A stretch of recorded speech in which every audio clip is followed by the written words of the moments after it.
নয়। ইমাম গাজ্জালি বলছেন, কোন একজন আল্লাহর বান্দা যদি একটা কোরআনের তাফসীরে বসে, কোরআনের প্রোগ্রামে যদি বসে, বর্ণনা করা হচ্ছে ওই ব্যক্তির জীবনের গুনাহকে মাফ করে দেওয়া হবে। আর একটু জোরে জোরে। শুধু তাই নয়, ওই ব্যক্তির তার পরিবার পরিজন যারা কবরস্থ আছে, যদিও দুনিয়া থেকে হয়তো তওবা কবুল করাতে পারে নাই, কবরে আছে, কবরে আযাব চলছে, হঠাৎ করে রহমতের ফেরেশতারা জান্নাতের গালিচা বিছিয়ে দিবেন। জিজ্ঞেস করবেন, আল্লাহ রে, এতদিন পর্যন্ত আযাবের উপর আযাব, আযাবের উপর আযাব, আজ তোমার রহমতের বাড়ি দ্বারা তুমি আমার এই কবরকে জান্নাতের টুকরা বানিয়ে দিয়েছো, জান্নাতের বিছানা বানিয়ে দিয়েছো, কোন কারণে?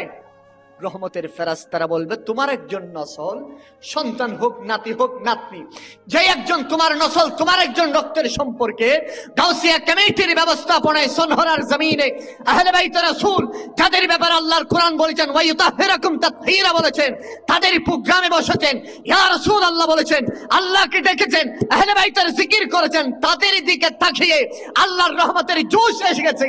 আর তাদের রক্তের সম্পর্কের বাবা কবরে, মা কবরে, দাদি কবরে, দাদা কবরে, 14 পুরুষের কোন একজন কবরে, আল্লাহ ওই ব্যক্তির দিকে তাকিয়ে তার কবরকে জান্নাতের বিছানা বানিয়ে দেন। জোরে বলেন সুবহানাল্লাহ। লাভ আছে না নাই? আর একটু জোরে আছে না নাই? শুধু কেমন লাভ, শুধু তাই নয় বাবা, যে প্রোগ্রাম কোরআনের তাফসীর হয়, যেখানে আল্লাহ রাসূলের শান আজমতের কথা হয়, যেখানে আহলে বাইতের তাযকিরা করা হয়, ওই প্যান্ডেলের চারপাশ দিয়ে রহমতের ফেরেশতারা রহমত বিলীন করতে থাকেন। সুবহানাল্লাহ। তৃতীয় নম্বর, ওই মাহফিলের সাথে আল্লাহর রহমতের কানেকশন হয়ে যায়। সুবহানাল্লাহ। তাহলে আমরা সৌভাগ্যবান। আরো জোরে বলেন সৌভাগ্যবান। তাহলে আমি বলতে চেয়েছিলাম, এই সকল ইবাদত, দাসত্ব, রমজান আসলে রোজা রাখি, সামর্থ্যবানরা হজ করে, সামর্থ্যবানরা যাকাত দেয়, এই সকল ইবাদতের, কর্মযজ্ঞের বিশাল ইবাদতের যে ইবাদত আপনি আমি কষ্ট করে অর্জন করি, আল্লাহ পাক আপনাকে আমাকে দেয়, ওই ইবাদত বান্দার ধনুক থেকে তীর যেভাবে বের হয়ে যায়, তার চেয়ে দ্রুতগামী বান্দার ইবাদত গুলা গুনায় পরিণত হয়ে যায়, বান্দার ইবাদত গুলা নষ্ট হয়ে যায়। তার মধ্যে দুইটা জিনিস, একটা হচ্ছে গীবত আর একটা হচ্ছে অহংকার। ঠিক কিনা বলেন? একটা কি বাবা? গীবত, আর একটা অহংকার, দাম্ভিকতা, অহমিকা।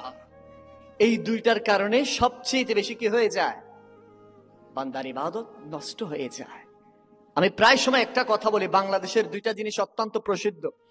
রোগের মধ্যে ডায়াবেটিস রোগ, গুনাহের মধ্যে গীবত। আছে না নাই? বাংলাদেশের এমন কোন সাদ দোকান আপনি পাবেন না যেখানে গীবতের আড্ডা হয় না।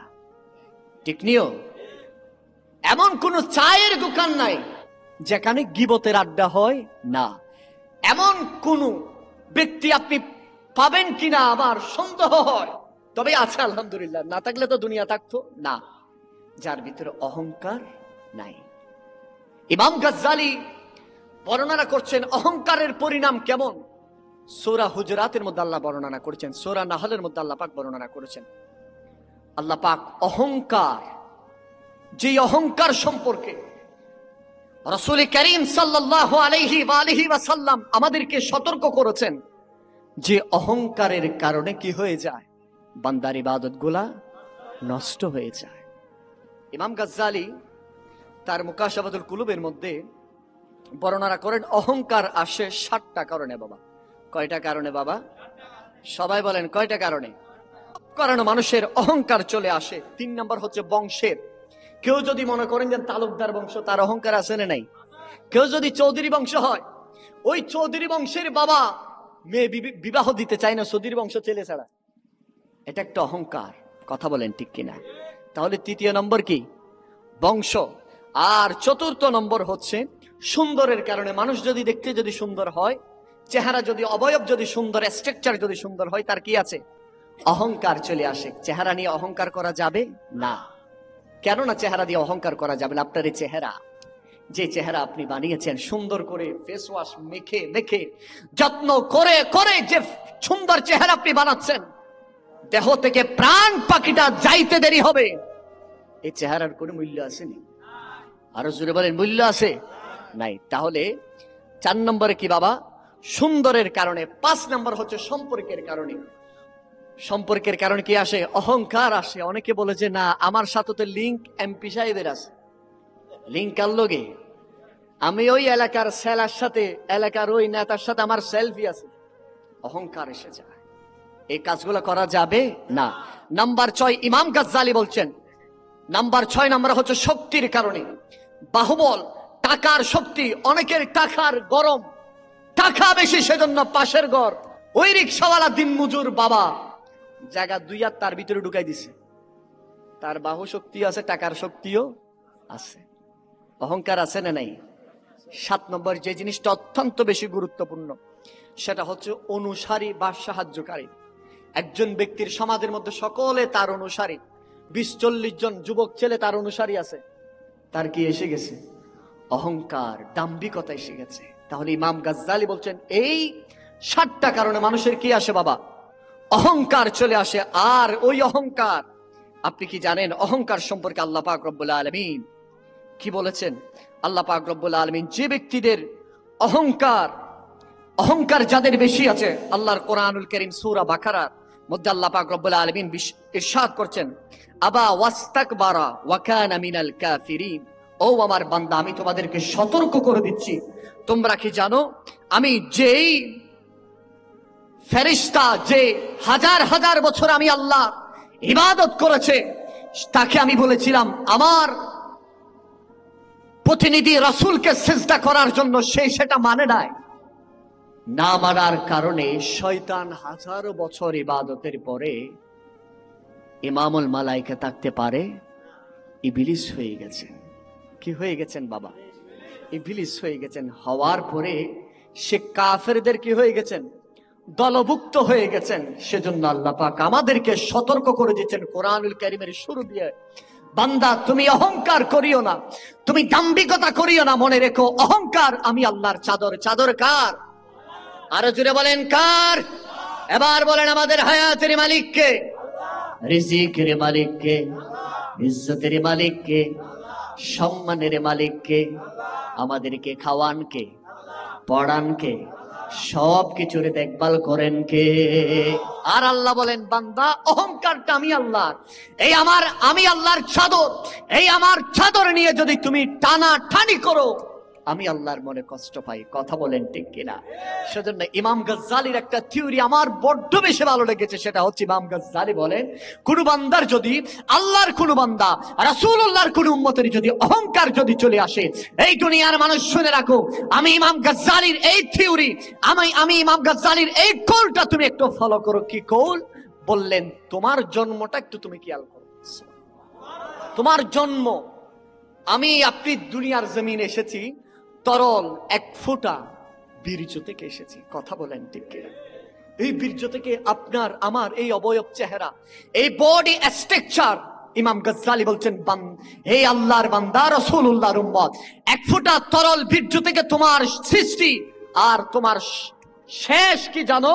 যখন তোমার দেহ থেকে প্রাণ পাখি বের হয়ে যাবে, আর তোমার প্রাণ পাখিতে বের হওয়ার পরে কয়েক ঘন্টাও লাগবে না, কয়েকদিন লাগবে না, তোমার শরীরের সকল ছিদ্র দিয়ে, তোমার পায়খানার রাস্তা দিয়ে, প্রস্রাবের রাস্তা দিয়ে, মুখ দিয়ে, নাক দিয়ে, কান দিয়ে, পিছনের দিক দিয়ে নাফাক জিনিস বের হতে থাকবে, আর তোমার নাক দিয়ে রক্ত প্রবাহিত হতে থাকবে, তোমার মুখ দিয়ে বমি বের হতে থাকবে, তোমার শরীর থেকে পচন ধরে যাবে, তোমার গন্ধ বের হয়ে যাবে। কথা বলেন ঠিক কিনা? যে শরীরের কোনো ভরসা নাই, মৃত্যু হওয়ার পর 2 ঘন্টা, আমি কি শুধু একটু যদি আমি আপনাদেরকে আরো একটু যদি গভীরে যদি নিয়ে যায়, আপনি দেখবেন মৃত্যু হওয়ার পরে আপনার আমার আপন মানুষগুলো কি করবেন? রেখে দিবেন? বলেন না বাবা।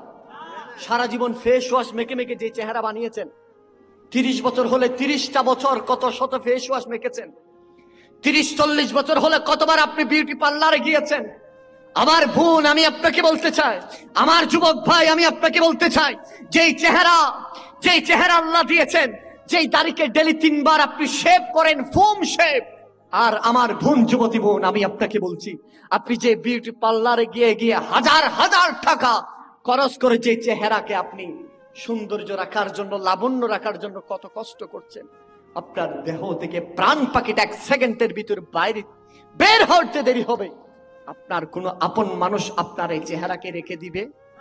বলেন বাবা, রেখে দিবে? সর্বোচ্চ কয় ঘন্টা রাখবে? 2 ঘন্টা। সনহরা মসজিদের ইমাম সাহেবকে ডেকে বলবেন, হুজুর, আমার স্বামী বলবে স্ত্রীর কথা, আমার স্বামীকে আমার বেডরুম থেকে বের করে দেন। ছেলে বলবে আমার বাবাকে বের করে দেন, মেয়ে বলবে আমার বাবাকে বের করে দেন, আত্মীয় স্বজন পাড়া প্রতিবেশী বলবেন অমুককে লাশ বের করো। আমরা জানাজার জন্য এই মুহূর্তে রেডি হয়ে যাচ্ছি। শেষ গোসল দেওয়ানোর পরে আর ঘরে ঢুকাবে ওই সনহরার মসজিদের সামনে আপনার আমার লাশ, আপনার আমার শেষ জানাজার নামাজ হয়ে যাবে। নামাজের পরে পৃথিবীর কোনো আপন মানুষ, স্ত্রী, সন্তান কেউ বলবে না যে গড়টা ওই ব্যক্তি বানিয়েছেন সুন্দর সঙ্গে মর্মর পাথর দিয়ে বানিয়েছেন, রাঙ্গামাটির সেগুন গাছের বসকার চৌকি বানিয়েছেন। বলবে না লাস্টবার ওই চৌকির মধ্যে একবার শোয়াইতে চাই, তাকে বলবে। ওই সনহরার গোরস্থানে আপনার আবার ঠিকানা হবে। তাহলে অহংকার করা যাবে? আরো জোরে বলেন, অহংকার করা যাবে? মিশরের একজন স্কলার শায়েখ, হায় হায় হায়, এই ঘটনাটা আমি যতবার আমার স্মরণে আসে অহংকারটা ধুমরে মুসরে শেষ হয়ে যায়। আহলে কোরআনদের সাথে মিশরে বাহাস হচ্ছে। তারা বলতেছে মুসলমান মুহাম্মাদের এমন কোন উম্মত যদি তাকে, আল্লাহর কোরআনের এমন কোন ব্যক্তি যদি তাকে আমরা বাহাস করতে চাই। মিশর প্রায় 1000 বছরের আগে ওই ইউনিভার্সিটির, মিশর আল আজহার ইউনিভার্সিটির একজন শেখ বলতেছেন, ঠিক আছে আমি তাদের সাথে আহলে কিতাবদের সাথে কি করব, বাহাস মোবাহাস মোনাজারা করব। মোনাজারার ডেট সবকিছু দিনক্ষণ সবকিছু ঠিক হয়ে গেল। হওয়ার পরে নির্দিষ্ট সময় যখন আসলো, চারিদিক থেকে পঙ্গপালের মতো মানুষ একের পর এক আসতে লাগলেন, লক্ষ মানুষের জমায়েত হয়ে গেল। এই মুহূর্তে মোনাজারা স্টার্ট হবে। আহলে কিতাবরা একের পর এক প্রশ্ন ছুড়ে দিচ্ছেন, আর মুহাম্মদুর রাসূলুল্লাহর ওই গোলাম আল আজহার বিশ্ববিদ্যালয়ের স্কলার শেখ তিনি একের পর এক প্রশ্নের জবাব দিচ্ছেন। সুবহানাল্লাহ। দিতে দিতে তারা হায়রান। সর্বশেষ উনি একটা প্রশ্ন করেছিলেন, ওনার প্রশ্ন শুনে ওরা হতভম্ব হয়ে গেল।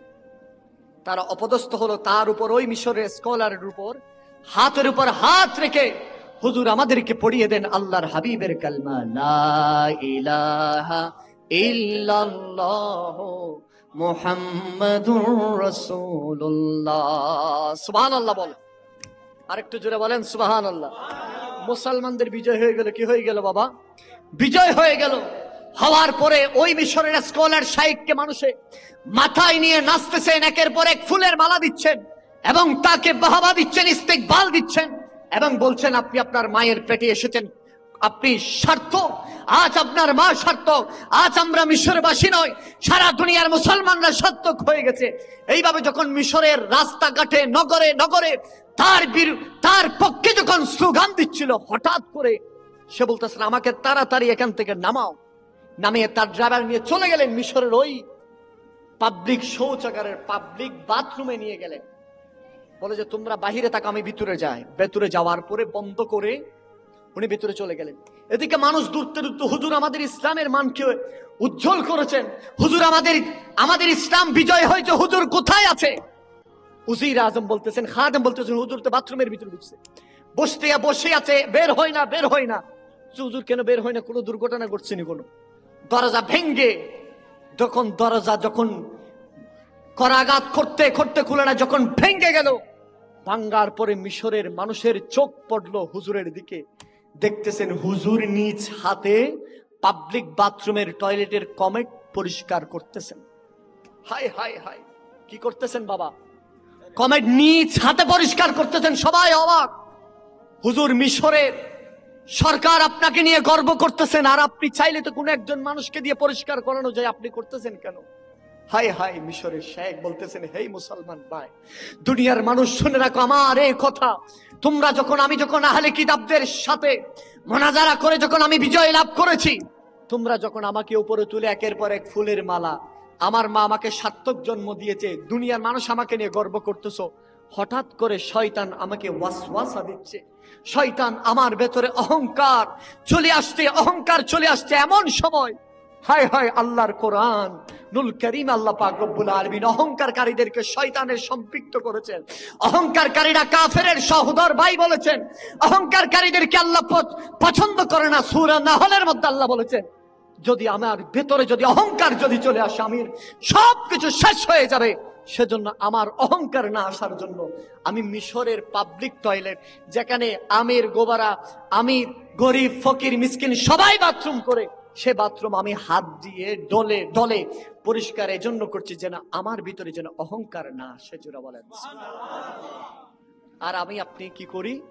কয়েক লক্ষ টাকা যদি আপনার আমার ব্যাংকে যদি থাকে, কয়েক লক্ষ টাকা যদি আপনার আমার পকেটে থাকে, কয়েক লক্ষ টাকা যদি আপনার আমার ঘরের আলমিরাতে যদি থাকে, আমার আপনার অহংকারে আমরা মানুষকে মানুষ মনে করি। আরো জোরে বলেন, মানুষকে মানুষ মনে করি না। আমি আপনাদের কদমে হাত রেখে বলছি, বাপরে অহংকার করিও না।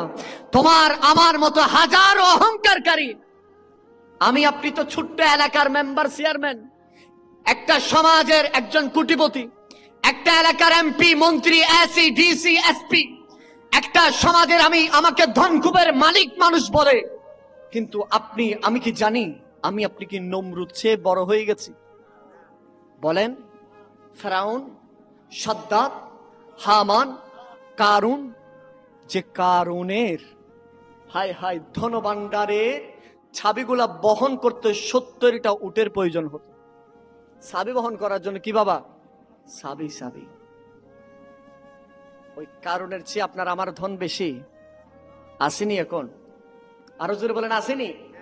আরেকটা ঘটনা আমার যুবক স্কুল কলেজ ইউনিভার্সিটির ভাইদের জন্য। আপনারা দেখেছেন রিসেন্টলি ওই টাইটানিক জাহাজকে দেখার জন্য একটা সাবমেরিন গিয়েছে। ওই সাবমেরিন যে বানিয়েছে সে বলতেছেন, আমার এই সাবমেরিন পৃথিবীর যত সমুদ্রের তহল গভীর থলের মধ্যে যাবে, কখনো আমার এই সাবমেরিন কিছু হবে? বলেন না বাবা, কিছু হবে? আল্লাহ বলতেছেন, অহংকার তো আমি আল্লাহ সহ্য করি না। অহংকার আল্লাহ সহ্য করেন? আরো জোরে বলেন, সহ্য করেন আল্লাহ। সেজন্য আল্লাহ পাক রব্বুল আলামিন কোরআনুল কারীমের 16 নম্বর সূরার মধ্যে 23 নম্বর আয়াতে আল্লাহ বলছেন, ইন্নাহু লা ইউহিব্বুল মুস্তাকবিরিন। আল্লাহ পাক রব্বুল আলামিন কি বলছেন?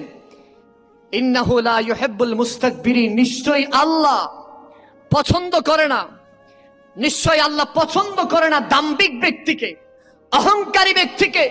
যে অহংকার করে আল্লাহর চাদরকে নিয়ে টানাটানি করে, আল্লাহ তাকে পছন্দ করে।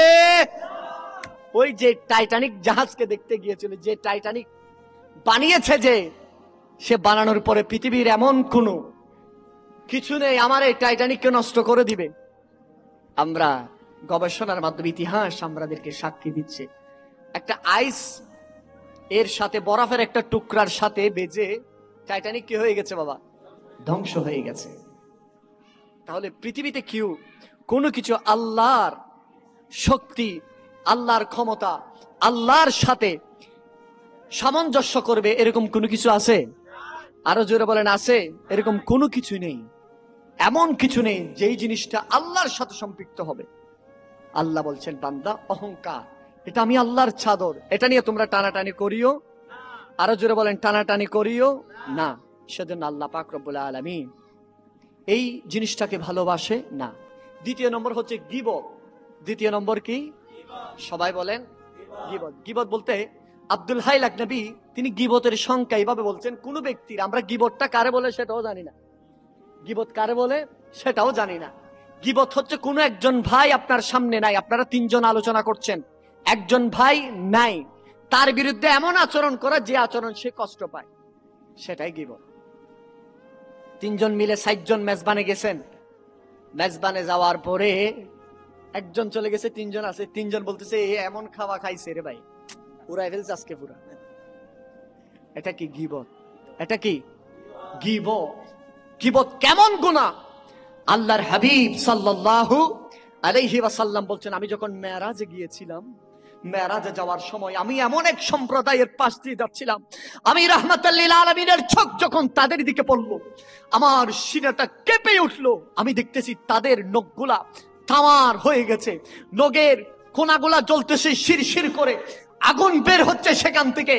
ওই কওমের মানুষগুলা তাদের সেই তামার নখগুলা দিয়ে তাদের চেহারাকে আশ্রাচ্ছে, শরীরকে আশ্রাচ্ছে, এখান থেকে রক্ত বের হচ্ছে, মাংসগুলা কষে কষে পড়ছে। আমি তাদেরকে দেখা মাত্র আমার অন্তরটা ক্ষেপে উঠলো। আমি জিবরিলকে বললাম, ইয়া আখি জিবরিল, হে আমার ভাই জিবরিল, এ কোন সম্প্রদায়? জিবরিল আমাকে বললেন, হে আল্লাহর হাবিব, আল্লাহর রসুল সাল্লাল্লাহু আলাইহি ওয়াসাল্লাম, এটা ওই সম্প্রদায় আপনার উম্মতের মধ্যে যারা আপন ভাইয়ের গীবত করে। কি করে বাবা? আপন ভাইয়ের গীবত করে। ইয়া রাসূল, এটা ওই সম্প্রদায়। আল্লাহ গীবতের ব্যাপারে বলেছেন, আল্লাহর কোরআন সুস্পষ্ট দলিল।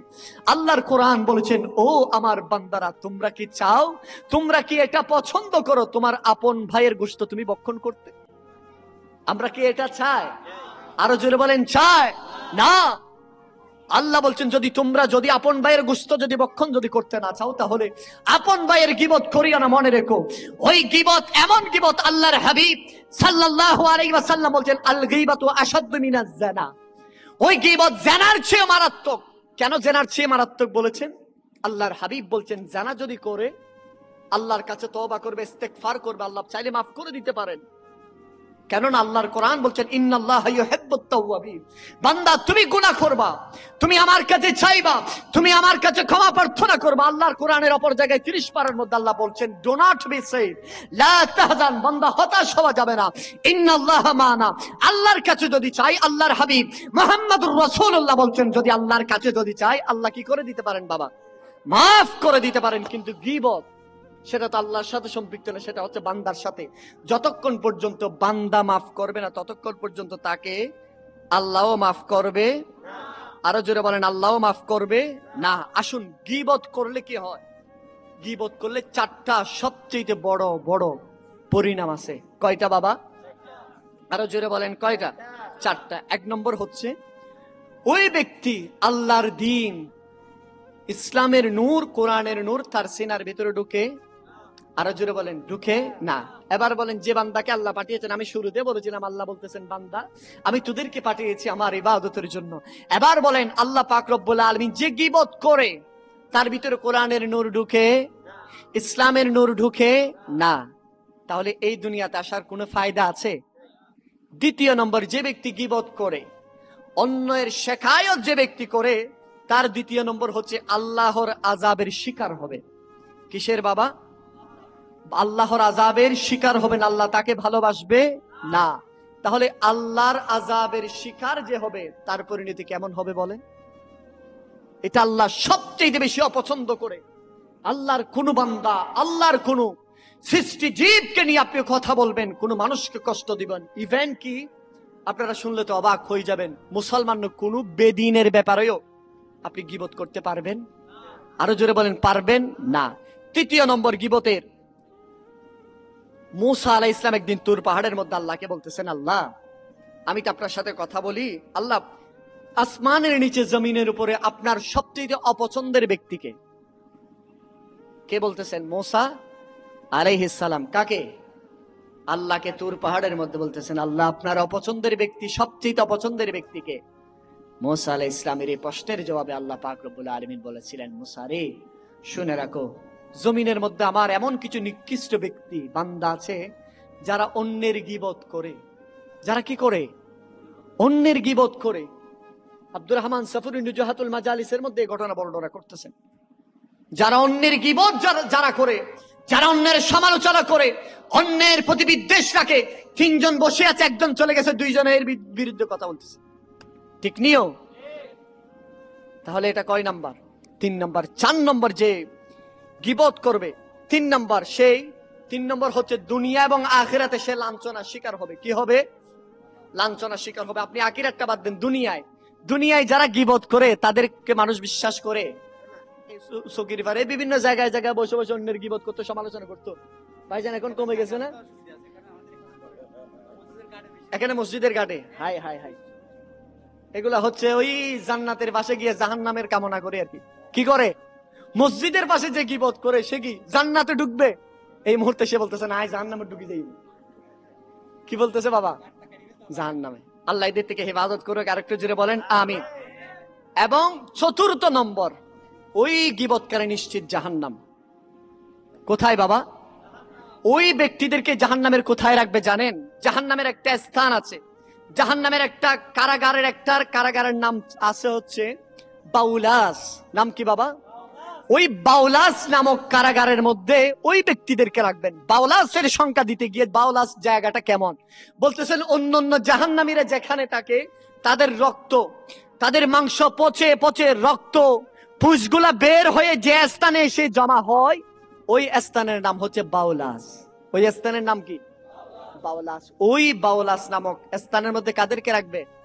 আমাদের সমাজের বিআইপি যারা সাত দোকানে, মসজিদের ঘাটে, পুকুর পারে, নদীর পারে, খালের পারে অন্যের সমালোচনা করে বিআইপি আছে না নেই? এদের স্থান কোথায় বলেন? বাউলাস নামক কারাগারে। কোন কারাগার? এটা কি আমাদের ঢাকার কাশিমপুর কারাগার, চট্টগ্রামের কারাগার? না, এটা জাহান্নামের কারাগার। কারাগার কিসের? জাহান্নামের কারাগার। তাহলে বলেন আমরা কি জান্নাতে যেতে চাই, জান্নাতুল ফেরদৌসে, নাকি বাউলাস নামক ওই কারাগারে? আরো জোরে বলেন। আমি শুধু আমার মুরব্বীরা তো এদের সকলের চেহারা দেখে বোঝা যায় এগুলা কেউ গীবত করে না। কারণ যারা গীবত করে তারা মাহফিলে আসে না। আপনাদের একটু হাতকে দেখতে চাই, বলেন আমরা কখনো গীবত করব? আরো জোরে বলেন, গীবত করব? অতীতে যদি করে ফেলি আমরা আল্লাহর কাছে তওবা করব, আল্লাহ আমাদের জীবনের গুনাহকে মাফ করে দিক। আমিন বলেন। আরেকটু জোরে বলেন আমিন। আল্লাহ আমাদের সকলের হাজিরি তামান্না সব কিছু থেকে আল্লাহ আমাদেরকে কবুল করে নিক। একটু জোরে বলেন আমিন। এবং বিশেষ করে আমি আজকের এই প্রোগ্রামের যারা সুন্দর আয়োজন করেছে, আমি তাদের জন্য অজস্র দোয়া করছি। এবং বিশেষ করে এই গীবত আহলে বাইত রাসূল সাল্লাল্লাহু আলাইহি ওয়াসাল্লাম দুটোটা একত্রে থাকতে পারে? সবাই বলেন না বাবা, থাকতে পারে? যাদের অন্তরে আহলে বাইত রাসূলের প্রেম, যাদের অন্তরে আহলে বাইত রাসূল আছে তাদের অন্তরে গীবত থাকতে পারে? যাদের অন্তরে আহলে বাইত রাসূল আছে তাদের অন্তরে অহংকার থাকতে পারে? কেননা আহলে বাইত রাসূল কেমন? সুবহানাল্লাহ বলেন। হায় হায় হায় হায়।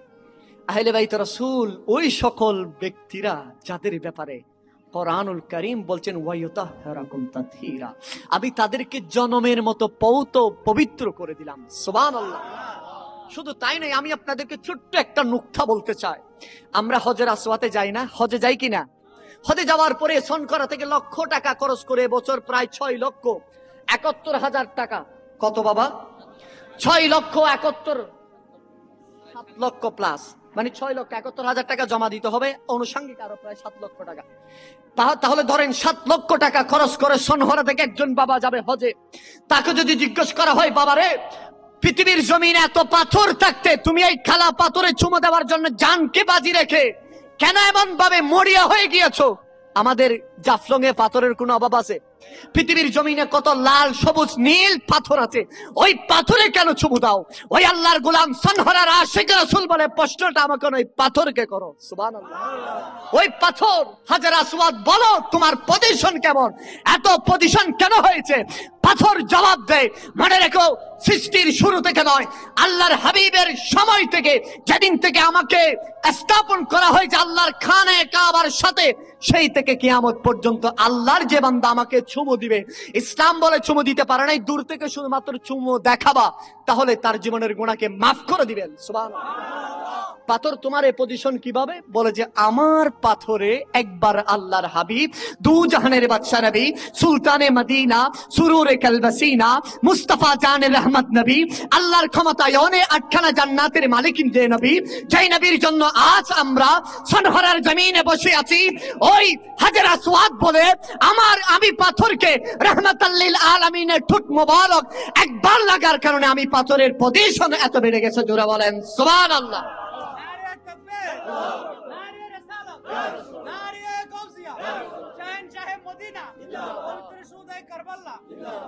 এবার পাথরের মধ্যে আল্লাহর হাবিবের ঠোঁট মোবারক একবার লাগলে যদি এমন পজিশন হয়ে যায়, বাবা যে ঠোঁটের ব্যাপার আল্লাহর কোরআন নুল কারীম কি বলছে জানেন? ওয়ামা ইয়ান্তিকু আনিল হাওয়া ইন হুয়া ইল্লা ওয়াহয়ু ইউহা।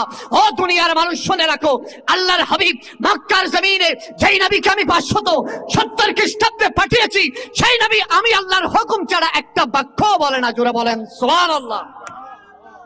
এই ঠোঁটগুলা আল্লাহর হুকুম ছাড়া নড়ে? সবাই বলেন না নড়ে? এবার আসেন আলী মাকাম, শাইন কারবাল্লা, দাস্তে কারবাল্লা, মাওলাই কারবাল্লা, ইমামি আলী মাকাম কে যদি জিজ্ঞেস করা হয়, হে হুসাইন, বাদশাহ হুসাইন, শাহ আস্তে হুসাইন, বলেন আপনার পজিশন কেমন? ইমামি আলী মাকাম ইমাম হুসাইন বলে, আমার মাথার চুল থেকে পায়ের তালু পর্যন্ত শরীরের এমন কোন স্থান নাই, এমন কোন পশম নাই, মুস্তাফা নবীর জবানের ঠোঁট মোবারক লাগে নাই। জোরে বলেন সুবহানাল্লাহ।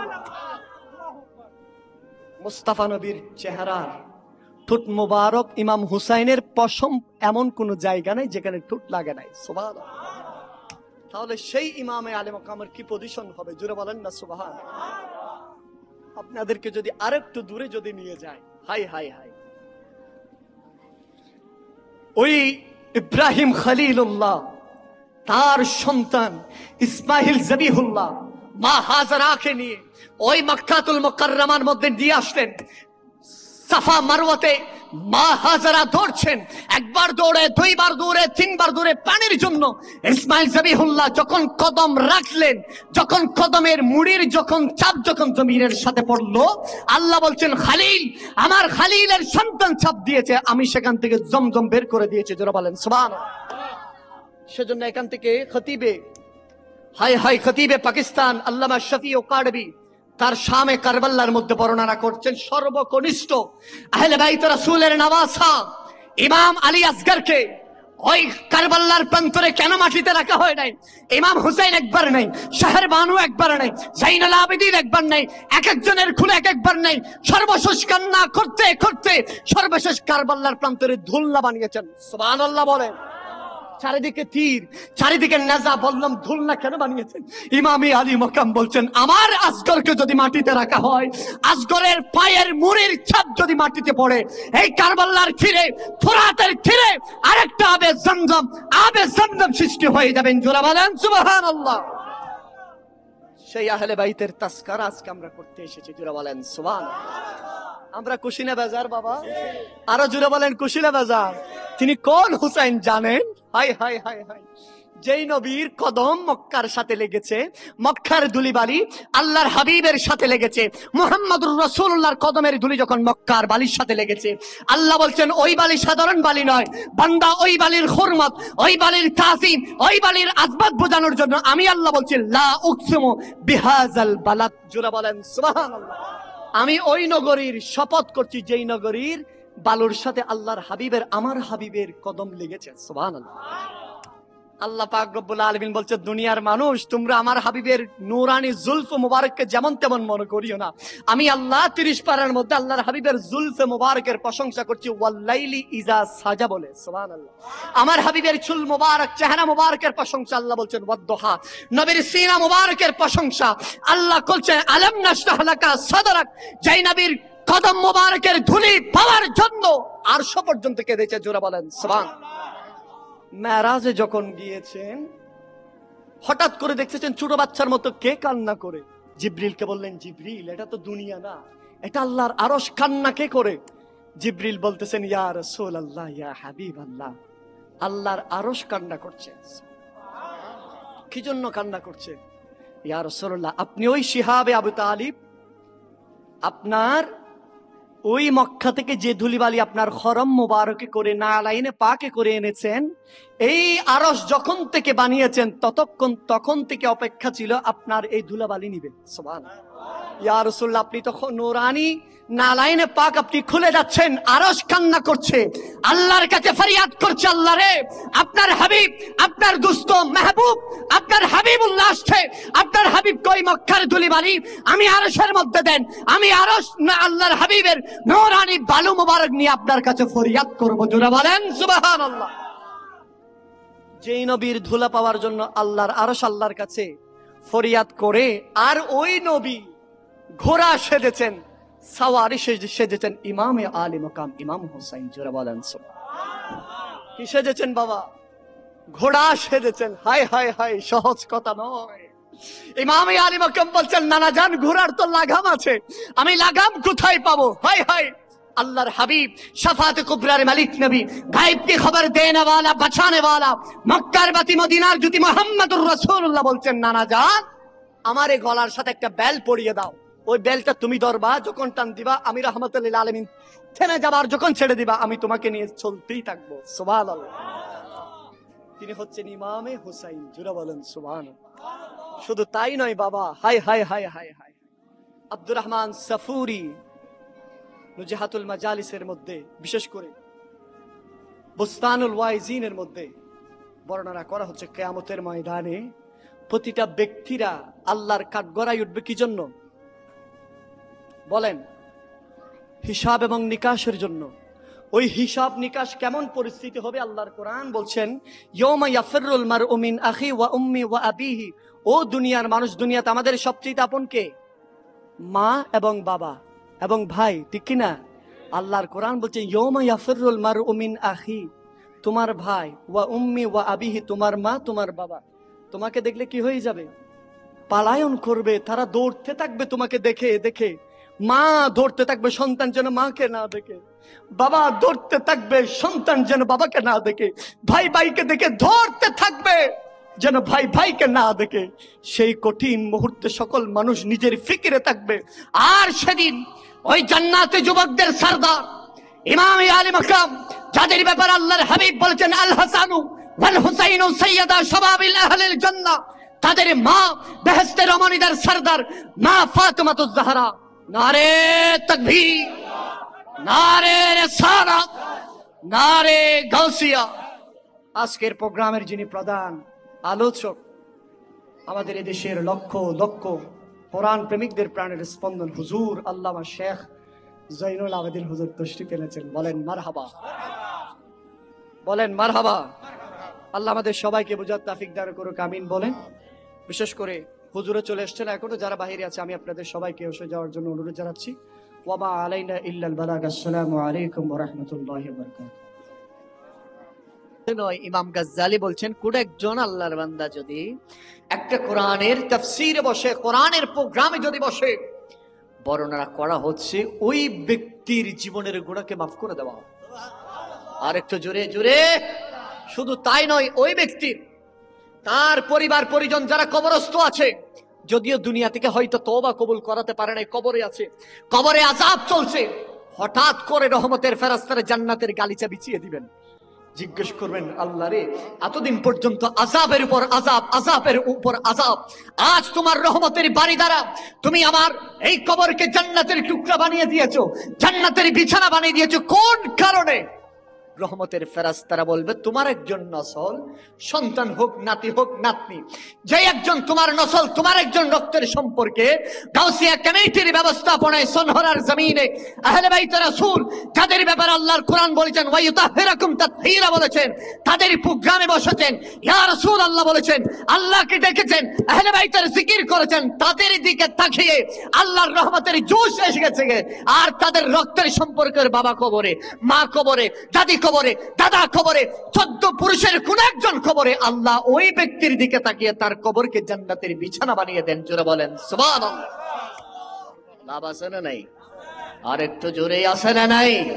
শুধু কেমন লাভ, শুধু তাই নয় বাবা, যে প্রোগ্রাম কোরআনের তাফসীর হয়, যেখানে আল্লাহ রাসূলের শান আজমতের কথা হয়, যেখানে আহলে বাইতের তাযকিরা করা হয়, ওই প্যান্ডেলের চারপাশ দিয়ে রহমতের ফেরেশতারা রহমত বিলীন করতে থাকেন। সুবহানাল্লাহ। তৃতীয় নম্বর, ওই মাহফিলের সাথে আল্লাহর রহমতের কানেকশন হয়ে যায়। সুবহানাল্লাহ। তাহলে আমরা সৌভাগ্যবান। আরো জোরে বলেন সৌভাগ্যবান। তাহলে আমি বলতে চেয়েছিলাম, এই সকল ইবাদত, দাসত্ব, রমজান আসলে রোজা রাখি, সামর্থ্যবানরা হজ করে, সামর্থ্যবানরা যাকাত দেয়, এই সকল ইবাদতের, কর্মযজ্ঞের বিশাল ইবাদতের যে ইবাদত আপনি আমি কষ্ট করে অর্জন করি, আল্লাহ পাক আপনাকে আমাকে দেয়, ওই ইবাদত বান্দার ধনুক থেকে তীর যেভাবে বের হয়ে যায়, তার চেয়ে দ্রুতগামী বান্দার ইবাদত গুলা গুনায় পরিণত হয়ে যায়, বান্দার ইবাদত গুলা নষ্ট হয়ে যায়। তার মধ্যে দুইটা জিনিস, একটা হচ্ছে গীবত আর একটা হচ্ছে অহংকার। ঠিক কিনা বলেন? একটা কি বাবা?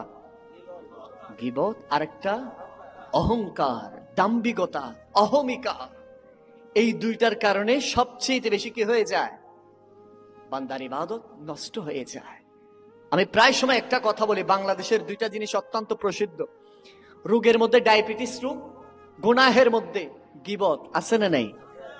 বাংলাদেশের এমন কোন সাদ দোকান আপনি পাবেন না যেখানে গীবতের আড্ডা হয় না। ঠিক নিও।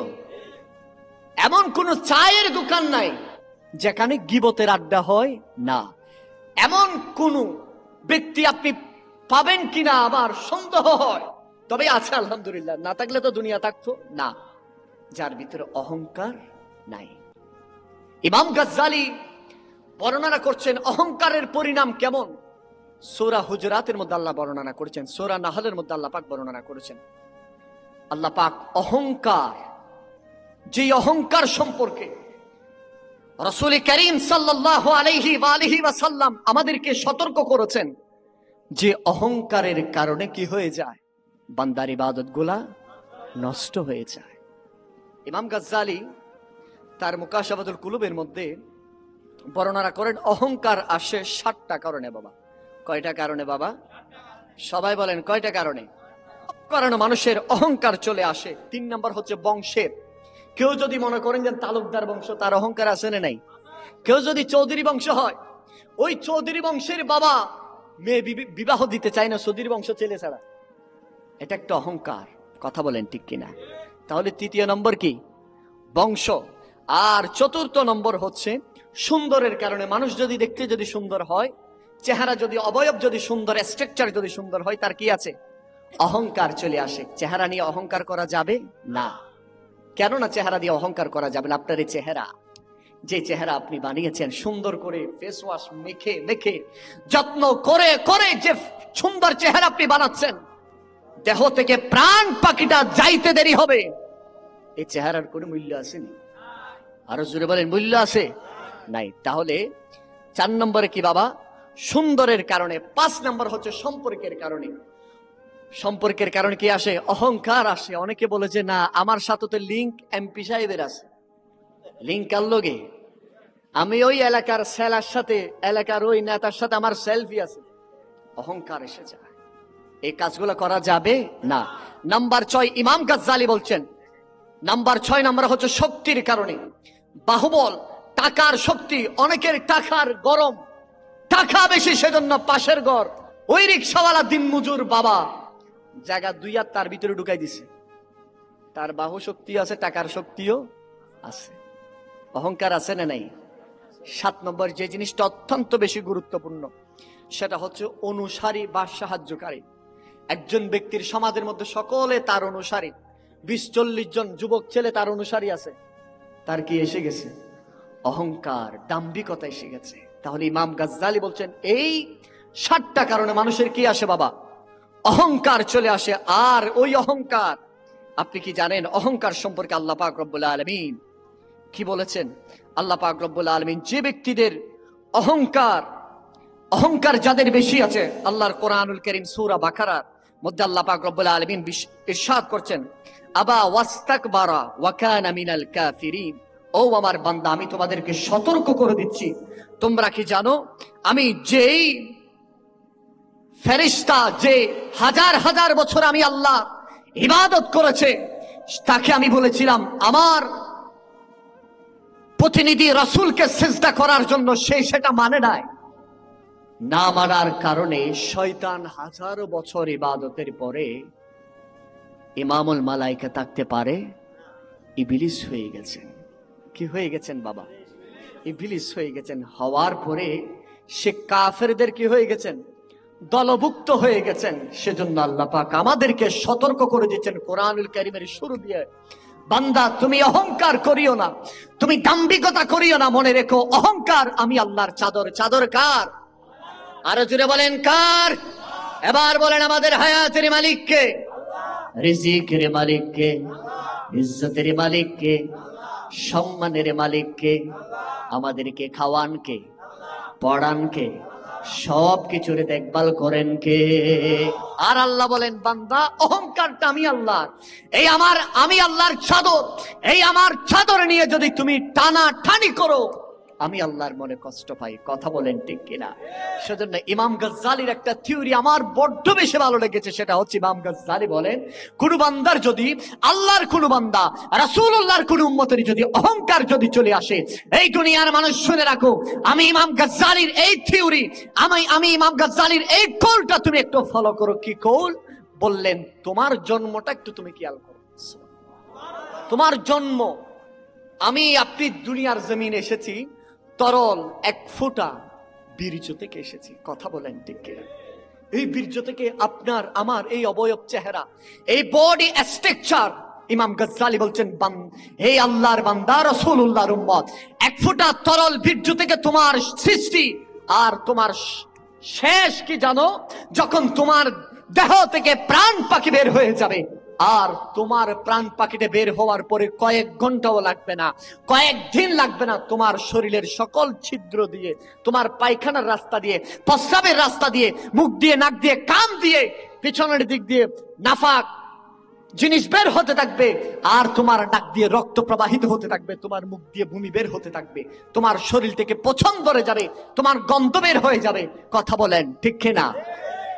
যে শরীরের কোনো ভরসা নাই, মৃত্যু হওয়ার পর 2 ঘন্টা, আমি কি শুধু একটু যদি আমি আপনাদেরকে আরো একটু যদি গভীরে যদি নিয়ে যায়, আপনি দেখবেন মৃত্যু হওয়ার পরে আপনার আমার আপন মানুষগুলো কি করবেন? রেখে দিবেন? বলেন না বাবা। সারা জীবন ফেস ওয়াশ মেখে মেখে যে চেহারা বানিয়েছেন, 30 বছর হলে 30টা বছর কত শত ফেস ওয়াশ মেখেছেন, 30-40 বছর হলে কতবার আপনি বিউটি পার্লারে গিয়েছেন। আমার বোন, আমি আপনাকে বলতে চাই, আমার যুবক ভাই, আমি আপনাকে বলতে চাই, যেই চেহারা আল্লাহ দিয়েছেন, যেই দাড়িকে ডেলি 3 বার আপনি শেভ করেন, ফোম শেভ, আর আমার বোন, যুবতী বোন, আমি আপনাকে বলছি, আপনি যে বিউটি পার্লারে গিয়ে গিয়ে হাজার হাজার টাকা খরচ করে যে চেহারাকে আপনি সৌন্দর্য রাখার জন্য, লাবণ্য রাখার জন্য কত কষ্ট করছেন, আপনার দেহ থেকে প্রাণ পাখিটা 1 সেকেন্ডের ভিতর বাইরে বের হতে দেরি হবে। আপনার কোনো আপন মানুষ আপনার এই চেহারাকে রেখে দিবে? বলেন বাবা, রেখে দিবে? সর্বোচ্চ কয় ঘন্টা লাগবে? 2 ঘন্টা। সনহরা মসজিদের ইমাম সাহেবকে ডেকে বলবেন, হুজুর, আমার স্বামী বলবে স্ত্রীর কথা, আমার স্বামীকে আমার বেডরুম থেকে বের করে দেন। ছেলে বলবে আমার বাবাকে বের করে দেন, মেয়ে বলবে আমার বাবাকে বের করে দেন, আত্মীয় স্বজন পাড়া প্রতিবেশী বলবেন অমুককে লাশ বের করো। আমরা জানাজার জন্য এই মুহূর্তে রেডি হয়ে যাচ্ছি। শেষ গোসল দেওয়ানোর পরে আর ঘরে ঢুকাবে ওই সনহরার মসজিদের সামনে আপনার আমার লাশ, আপনার আমার শেষ জানাজার নামাজ হয়ে যাবে। নামাজের পরে পৃথিবীর কোনো আপন মানুষ, স্ত্রী, সন্তান কেউ বলবে না যে ঘরটা ওই ব্যক্তি বানিয়েছেন, সুন্দর সঙ্গে মর্মর পাথর দিয়ে বানিয়েছেন, রাঙ্গামাটির সেগুন গাছের বসকাট চৌকি বানিয়েছেন, বলবে না লাস্টবার ওই চৌকির মধ্যে একবার শোয়াইতে চাই তাকে। বলবে ওই সনহরার গোরস্থান আপনার আবার ঠিকানা হবে। তাহলে অহংকার করা যাবে? আরো জোরে বলেন, অহংকার করা যাবে? মিশরের একজন স্কলার শায়েখ, হায় হায় হায়, এই ঘটনাটা আমি যতবার আমার স্মরণে আসে, অহংকারটা ধুমরে মুছড়ে শেষ হয়ে যায়। আহলে কোরআনদের সাথে মিশরে বাহাস হচ্ছে। তারা বলতেছে, মুসলমান মুহাম্মাদের এমন কোন উম্মত যদি তাকে, আল্লাহর কোরআনের এমন কোন ব্যক্তি যদি তাকে আমরা বাহাস করতে চাই, মিশর প্রায় 1000 বছরের আগে ওই ইউনিভার্সিটির, মিশর আল আজহার ইউনিভার্সিটির একজন শেখ বলতেছেন, ঠিক আছে, আমি তাদের সাথে, আহলে কিতাবদের সাথে কি করব? বাহাস, মোবাহাস, মোনাজারা করব। মোনাজারার ডেট, সবকিছু, দিনক্ষণ সবকিছু ঠিক হয়ে গেল।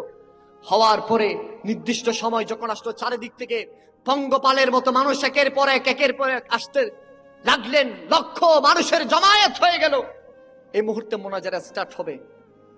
আহলে কিতাবরা একের পর এক প্রশ্ন ছুড়ে দিচ্ছেন, আর মুহাম্মদুর রাসূলুল্লাহর ওই গোলাম আল আজহার বিশ্ববিদ্যালয়ের স্কলার শেখ, তিনি একের পর এক প্রশ্নের জবাব দিচ্ছেন। সুবহানাল্লাহ। দিতে দিতে তারা হায়রান। সর্বশেষ উনি একটা প্রশ্ন করেছিলেন, ওনার প্রশ্ন শুনে ওরা হতভম্ব হয়ে গেল। তারা অপদস্থ হলো তার উপর, ওই মিশরের স্কলারের উপর হাতের উপর হাত রেখে, হুজুর আমাদেরকে পড়িয়ে দেন আল্লাহর হাবিবের কালমা, লা ইলাহা ইল্লাল্লাহ মুহাম্মাদুর রাসূলুল্লাহ। সুবহানাল্লাহ বলেন, আরেকটু জোরে বলেন সুবহানাল্লাহ। মুসলমানদের বিজয় হয়ে গেল। কি হয়ে গেল বাবা? বিজয় হয়ে গেল। হওয়ার পরে ওই মিশরের স্কলার শাইখকে মানুষে মাথায় নিয়ে নাচতেছেন, একের পর এক ফুলের মালা দিচ্ছেন এবং তাকে বাহাবা দিচ্ছেন, ইস্তেকবাল দিচ্ছেন এবং বলছেন, আপনি আপনার মায়ের পেটে এসেছেন, আপনি সার্থক, আজ আপনার মা সার্থক, আজ আমরা মিশরবাসী নয়, সারা দুনিয়ার মুসলমানরা সার্থক হয়ে গেছে। এইভাবে যখন মিশরের রাস্তাঘাটে, নগরে নগরে তার পক্ষে যখন স্লোগান দিচ্ছিল, হঠাৎ করে সে বলতেছেন, আমাকে তাড়াতাড়ি এখান থেকে নামাও। নামিয়ে তার ড্রাইভার নিয়ে চলে গেলেন মিশরের ওই পাবলিক শৌচাগারের, পাবলিক বাথরুমে নিয়ে গেলেন।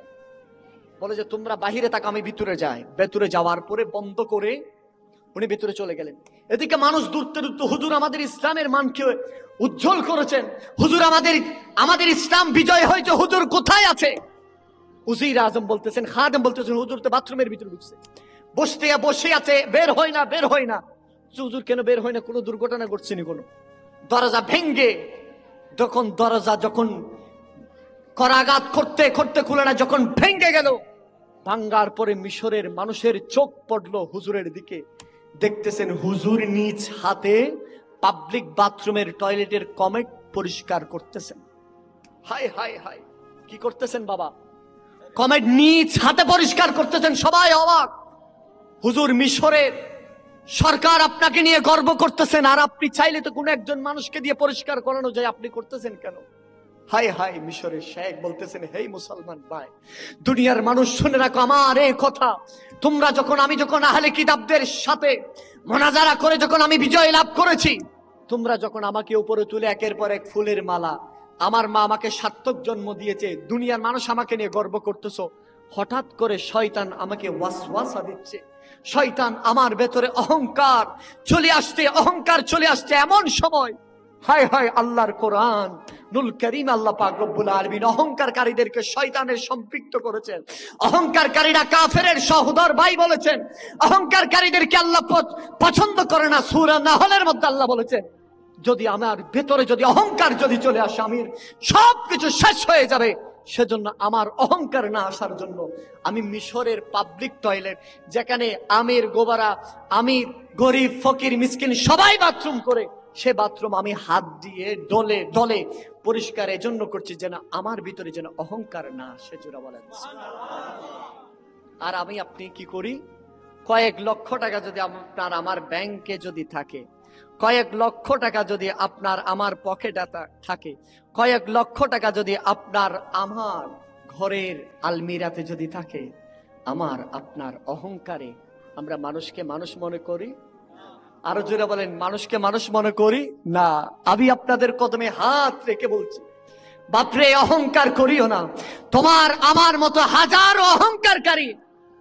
আমি আপনি তো ছোট্ট এলাকার মেম্বার, চেয়ারম্যান, একটা সমাজের একজন কোটিপতি, একটা এলাকার এমপি, মন্ত্রী, এসি, ডিসি, এসপি, একটা সমাজের আমাকে ধনকুবের মালিক মানুষ বলে।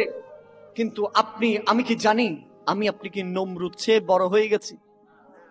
বলেন, ফেরাউন, সাদ্দাত, হামান, কারুন, যে কারুনের হায় হায় ধনভাণ্ডারের চাবিগুলা বহন করতে 70টা উটের প্রয়োজন হতো।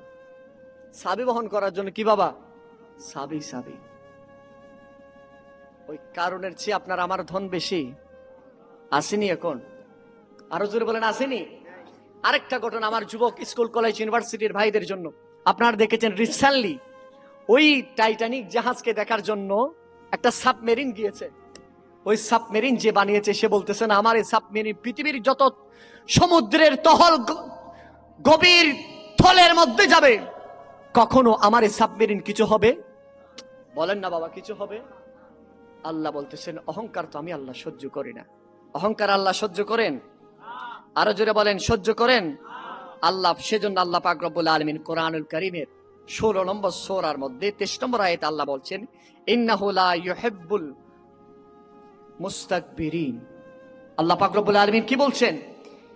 ইন্নাহু লা ইউহিব্বুল মুস্তাকবিরিন। নিশ্চয়ই আল্লাহ পছন্দ করে না, নিশ্চয়ই আল্লাহ পছন্দ করে না দাম্ভিক ব্যক্তিকে, অহংকারী ব্যক্তিকে। যে অহংকার করে আল্লাহর চাদরকে নিয়ে টানাটানি করে, আল্লাহ তাকে পছন্দ করে। ওই যে টাইটানিক জাহাজকে দেখতে গিয়েছিল, যে টাইটানিক বানিয়েছে, যে সে বানানোর পরে পৃথিবীর এমন কোনো কিছু নেই আমার এই টাইটানিককে নষ্ট করে দিবে। আমরা গবেষণার মাধ্যমে ইতিহাস আমাদেরকে সাক্ষী দিচ্ছে, একটা আইস এর সাথে বরফের একটা টুকরার সাথে বেজে টাইটানিক কি হয়ে গেছে বাবা? ধ্বংস হয়ে গেছে। তাহলে পৃথিবীতে কেউ কোনো কিছু আল্লাহর শক্তি, আল্লাহর ক্ষমতা, আল্লাহর সাথে সামঞ্জস্য করবে এরকম কোনো কিছু আছে? আরো জোরে বলেন, আছে? এরকম কোনো কিছু নেই, এমন কিছু নেই যেই জিনিসটা আল্লাহর সাথে সম্পৃক্ত হবে। আল্লাহ বলছেন, বান্দা অহংকার এটা আমি আল্লাহর চাদর, এটা নিয়ে তোমরা টানাটানি করিও। আরো জোরে বলেন, টানাটানি করিও না। সেজন্য আল্লাহ পাক রব্বুল আলামিন এই জিনিসটাকে ভালোবাসে না। দ্বিতীয় নম্বর হচ্ছে গীবত। দ্বিতীয় নম্বর কি? সবাই বলেন গীবত। গীবত বলতে আব্দুল হাই লাকনবী তিনি গীবতের সংখ্যা এইভাবে বলছেন, কোন ব্যক্তির, আমরা গীবতটা কারে বলে সেটাও জানি না, গীবত কারে বলে সেটাও জানি না। গীবত হচ্ছে কোন একজন ভাই আপনার সামনে নাই, আপনারা তিনজন আলোচনা করছেন, একজন ভাই নাই, তার বিরুদ্ধে এমন আচরণ করা যে আচরণ সে কষ্ট পায়, সেটাই গীবত। তিনজন মিলে 60 জন মেজবানে গেছেন, মেজবানে যাওয়ার পরে একজন চলে গেছে, তিনজন আছে, তিনজন বলতেছে এ এমন খাওয়া খাইছে রে ভাই, উড়াই ফেলছে আজকে পুরা। এটা কি গীবত? এটা কি গীবত? গীবত কেমন গুনাহ? আল্লাহর হাবিব সাল্লাল্লাহু আলাইহি ওয়াসাল্লাম বলছেন, আমি যখন মেরাজে গিয়েছিলাম, মেরাজে যাওয়ার সময় আমি এমন এক সম্প্রদায়ের পাশ দিয়ে যাচ্ছিলাম, আমি রাহমাতুল লিল আলামিনের চোখ যখন তাদের দিকে পড়ল, আমার সিনাটা কেঁপে উঠলো। আমি দেখতেছি তাদের নখগুলা তামার হয়ে গেছে, নখের কোনাগুলা জ্বলতেছে শিরশির করে, আগুন বের হচ্ছে সেখান থেকে। ওই কওমের মানুষগুলা তাদের সেই তামার নখগুলা দিয়ে তাদের চেহারাকে আশ্রাচ্ছে, শরীরকে আশ্রাচ্ছে, এখান থেকে রক্ত বের হচ্ছে, মাংসগুলা কষে কষে পড়ছে। আমি তাদেরকে দেখা মাত্র আমার অন্তরটা ক্ষেপে উঠলো। আমি জিবরিলকে বললাম, ইয়া আখি জিবরিল, হে আমার ভাই জিবরিল, এ কোন সম্প্রদায়? জিবরিল আমাকে বললেন, হে আল্লাহর হাবিব, আল্লাহর রাসূল সাল্লাল্লাহু আলাইহি ওয়াসাল্লাম, এটা ওই সম্প্রদায় আপনার উম্মতের মধ্যে যারা আপন ভাইয়ের গীবত করে। কি করে বাবা? আপন ভাইয়ের গীবত করে। ইয়া রাসূল, এটা ওই সম্প্রদায়। আল্লাহ গীবতের ব্যাপারে বলেছেন, আল্লাহর কোরআন সুস্পষ্ট দলিল। আল্লাহর কোরআন বলেছেন, ও আমার বান্দারা, তোমরা কি চাও, তোমরা কি এটা পছন্দ করো তোমার আপন ভাইয়ের গোশত তুমি ভক্ষণ করতে? আমরা কি এটা চাই? আরো জোরে বলেন, চাই না? আল্লাহ বলছেন, যদি আপন ভাইয়ের গোশত যদি ভক্ষণ যদি করতে না চাও, তাহলে আপন ভাইয়ের গীবত করিও না। মনে রেখো, ওই গীবত এমন গীবত, আল্লাহর হাবিব সাল্লাল্লাহু আলাইহি ওয়াসাল্লাম বলছেন, আল গীবাতু আশাদ্দু মিনাজ জিনা। ওই গীবত জিনার চেয়ে মারাত্মক। কেন জিনার চেয়ে মারাত্মক বলেছেন? আল্লাহর হাবিব বলছেন, জিনা যদি করে আল্লাহর কাছে তওবা করবে, ইস্তেগফার করবে, আল্লাহ চাইলে মাফ করে দিতে পারেন। কেননা আল্লাহর কোরআন বলছেন, ইন্নাল্লাহা ইউহিব্বুত তাওয়াবিন। বান্দা, তুমি গুনাহ করবা, তুমি আমার কাছে চাইবা, তুমি আমার কাছে ক্ষমা প্রার্থনা করবা। আল্লাহর কোরআনের অপর জায়গায় 30 পারার মধ্যে আল্লাহ বলছেন, ডু নট বি সেড, লা তাহজান, বান্দা হতাশ হওয়া যাবে না, ইন্নাল্লাহা মানা। আল্লাহর কাছে যদি চাই, আল্লাহর হাবিব মুহাম্মদুর রাসূলুল্লাহ বলছেন, যদি আল্লাহর কাছে যদি চাই, আল্লাহ কি করে দিতে পারেন বাবা? মাফ করে দিতে পারেন। কিন্তু গীবত, সেটা তো আল্লাহর সাথে সম্পৃক্ত না, সেটা হচ্ছে বান্দার সাথে।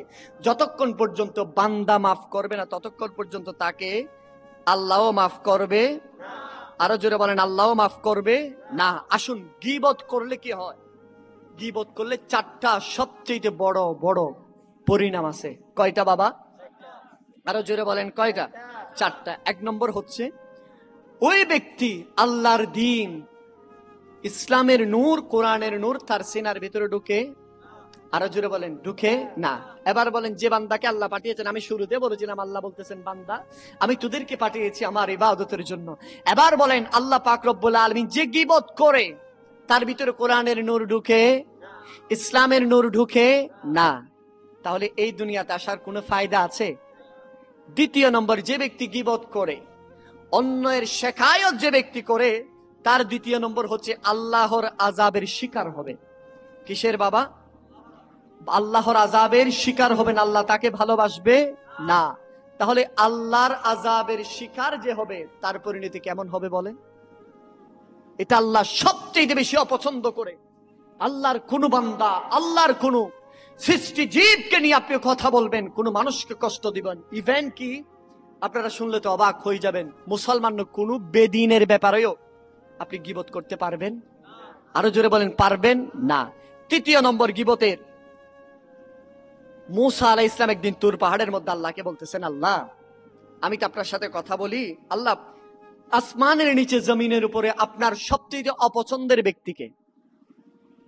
কে বলতেছেন? মূসা আলাইহিস সালাম। কাকে? আল্লাহকে তুর পাহাড়ের মধ্যে বলতেছেন, আল্লাহ আপনার অপছন্দের ব্যক্তি, সবচেয়ে অপছন্দের ব্যক্তিকে?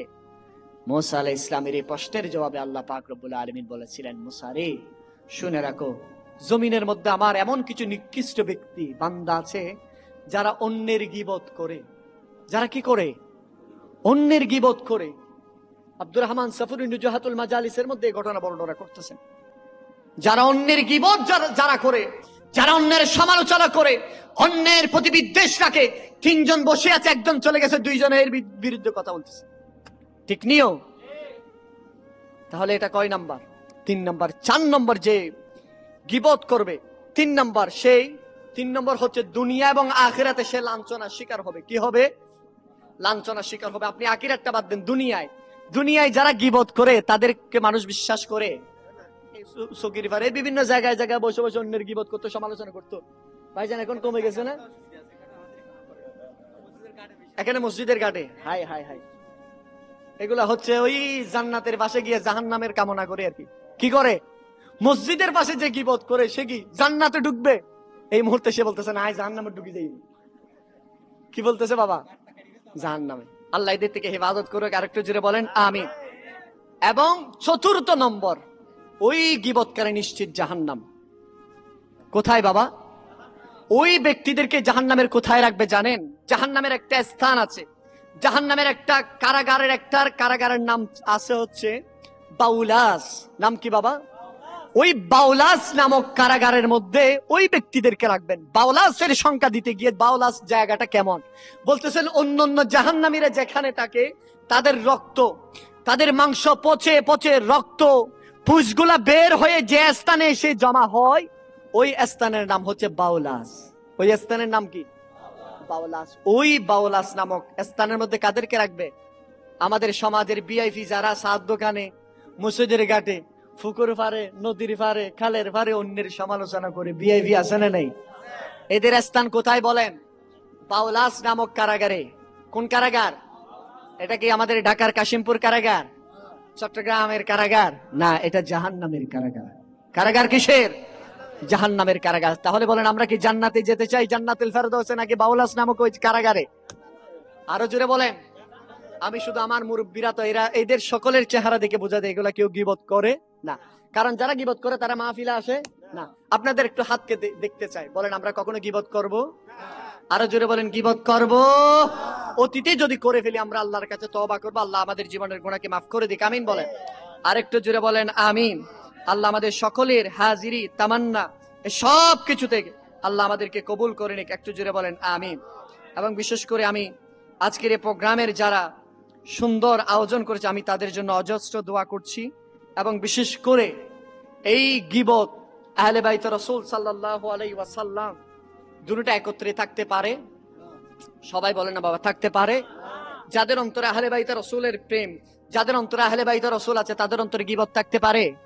যাদের অন্তরে আহলে বাইত রাসূল আছে তাদের অন্তরে অহংকার থাকতে পারে? কেননা আহলে বাইত রাসূল কেমন? সুবহানাল্লাহ বলেন। হায় হায় হায় হায়।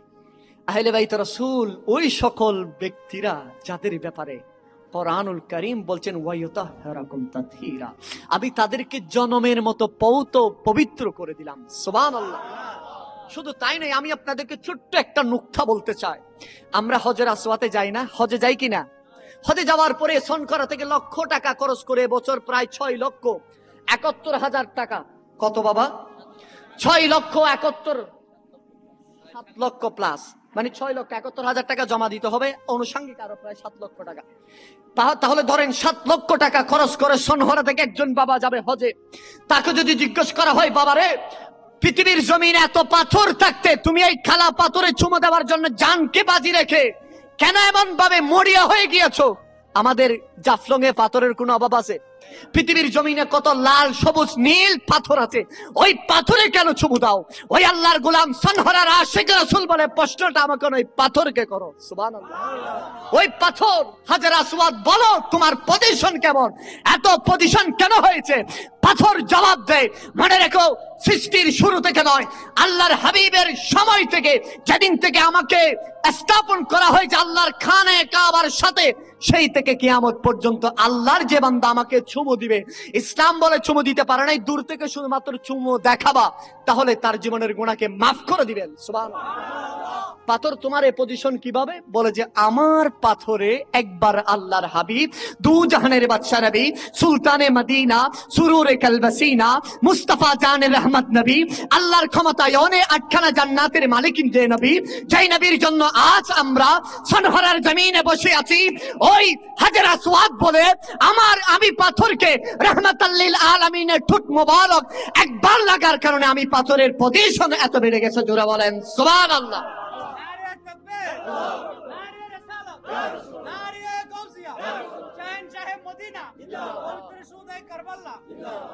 এবার পাথরের মধ্যে আল্লাহর হাবিবের ঠোঁট মোবারক একবার লাগলে যদি এমন পজিশন হয়ে যায়, বাবা যে ঠোঁটের ব্যাপার আল্লাহর কোরআন নুল করিম কি বলছে জানেন? ওয়ামা ইয়ান্তিকু আনিল হাওয়া ইন হুয়া ইল্লা ওয়াহয়ু ইউহা। ও দুনিয়ার মানুষ শুনে রাখো, আল্লাহর হাবিব মক্কার জমিনে যেই নবীকে আমি 570 খ্রিস্টাব্দে পাঠিয়েছি, সেই নবী আমি আল্লাহর হুকুম ছাড়া একটা বাক্য বলে না। জোরে বলেন সুবহানাল্লাহ। এই ঠোঁটগুলা আল্লাহর হুকুম ছাড়া নড়ে? সবাই বলেন না নড়ে। এবার আসেন আলী মাকাম, শাইন কারবাল্লা, দাস্তে কারবাল্লা, মাওলাই কারবাল্লা, ইমামি আলী মাকাম কে যদি জিজ্ঞেস করা হয়, হে হুসাইন, বাদশাহ হুসাইন, শাহ আস্তে হুসাইন, বলেন আপনার পজিশন কেমন? ইমামি আলী মাকাম, ইমাম হুসাইন বলে, আমার মাথার চুল থেকে পায়ের তালু পর্যন্ত শরীরের এমন কোন স্থান নাই, এমন কোন পশম নাই মুস্তাফা নবীর জবানের ঠোঁট মোবারক লাগে নাই। জোরে বলেন সুবহানাল্লাহ।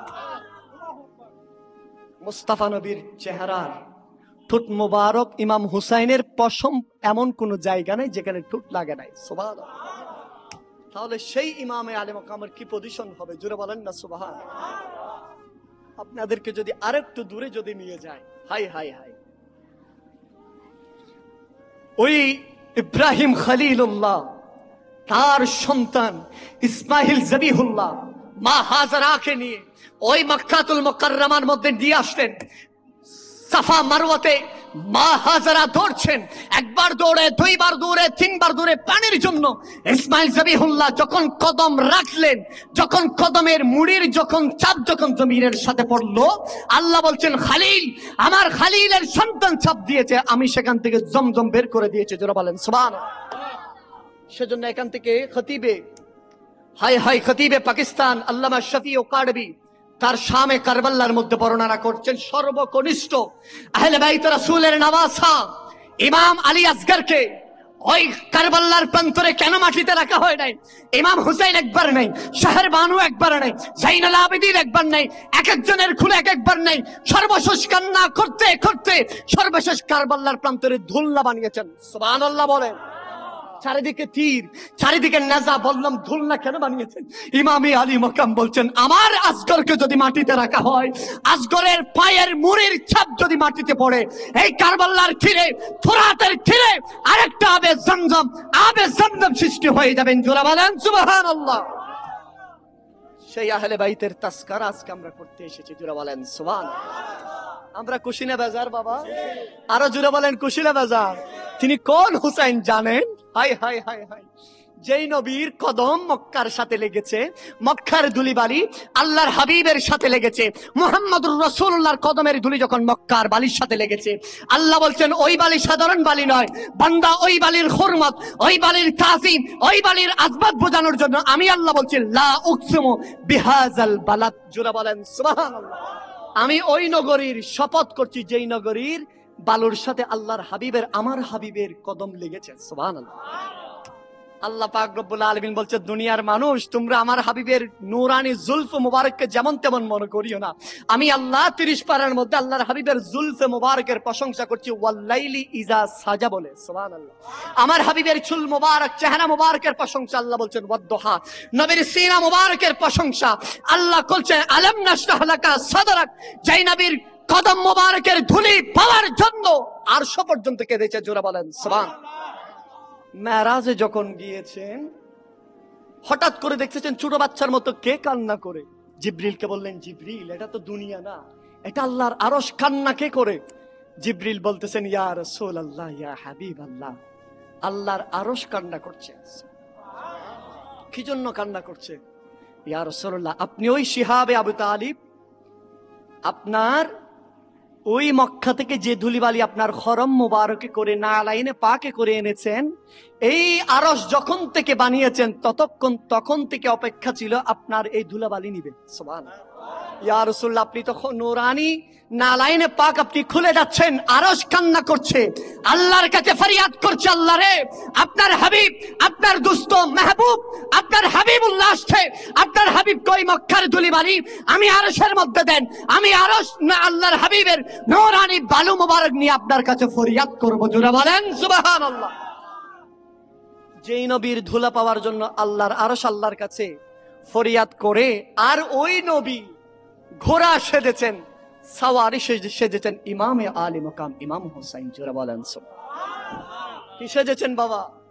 ঘোড়া সেজেছেন। হায় হায় হায়, সহজ কথা নয়। ইমামে আলী মাকাম বলছেন, নানা জান, ঘোড়ার তো লাগাম আছে, আমি লাগাম কোথায় পাবো? হায় হায়, আল্লাহর হাবিব শাফাতে কুবরার মালিক নবী, গায়েব की খবর দেনে वाला বাঁচানে वाला, মক্কার বাতি মদিনার জ্যোতি মুহাম্মদুর রাসূলুল্লাহ বলছেন, নানা জান, আমার এই গলার সাথে একটা বেল পরিয়ে দাও, ওই বেলটা তুমি ধরবা, যখন টান দিবা আমি রাহমাতুল লিল আলামিন থেমে যাবার, যখন ছেড়ে দিবা আমি তোমাকে নিয়ে চলতেই থাকবো। সুবহানাল্লাহ। তিনি হচ্ছেন ইমামে হুসাইন। জোরে বলেন সুবহানাল্লাহ। শুধু তাই নয় বাবা, হায় হায় হায় হায় হায়, আব্দুর রহমান সাফুরি নুজহাতুল মাজালিসের মধ্যে, বিশেষ করে বুস্তানুল ওয়াইজিনের মধ্যে বর্ণনা করা হচ্ছে, কিয়ামতের ময়দানে প্রতিটা ব্যক্তিরা আল্লাহর কাঠগড়ায় উঠবে কি জন্য বলেন? হিসাব এবং নিকাশের জন্য। ওই হিসাব নিকাশ কেমন পরিস্থিতি হবে আল্লাহর কোরআন বলছেন, ইয়াউমা ইয়াফিরুল মারউ মিন আখি ওয়া উম্মি ওয়া আবিহি। ও দুনিয়ার মানুষ, দুনিয়াতে আমাদের সবচেয়ে আপন কে? মা এবং বাবা এবং ভাই, ঠিক কি না?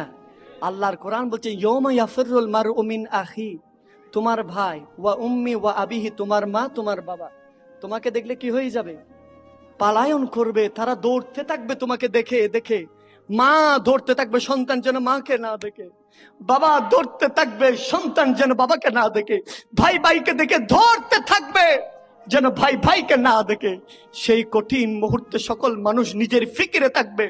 আর সেদিন ওই জান্নাতে যুবকদের সরদার ইমাম আলী মাকাম, যাদের ব্যাপারে আল্লাহর হাবিব বলেছেন, আল হাসানু ওয়াল হুসাইনু সাইয়্যিদা শাবাবিল আহলিল জান্নাহ, তাদের মা বেহেশতের রমণীদের সরদার মা ফাতিমাতুজ জাহরা। নারে তাকবীর, নারে রিসালাত, নারে গাউসিয়া। আজকের প্রোগ্রামের যিনি প্রধান আলোচক, আমাদের এদেশের লক্ষ লক্ষ কোরআন প্রেমিকদের প্রাণের স্পন্দন হুজুর আল্লামা শেখ জয়নুল আবেদিন হুজুর তশরিফ এনেছেন। বলেন মারহাবা, বলেন মারহাবা। আল্লাহ আমাদের সবাইকে বুঝার তৌফিক দান করুক, আমিন বলেন। বিশেষ করে হুজুরে চলে এসেছেন, এখনো যারা বাহিরে আছে আমি আপনাদের সবাইকে এসে যাওয়ার জন্য অনুরোধ জানাচ্ছি। ওয়া মা আলাইনা ইল্লাল বালাগ। আসসালামু আলাইকুম ওয়া রাহমাতুল্লাহি ওয়া বারাকাতুহু।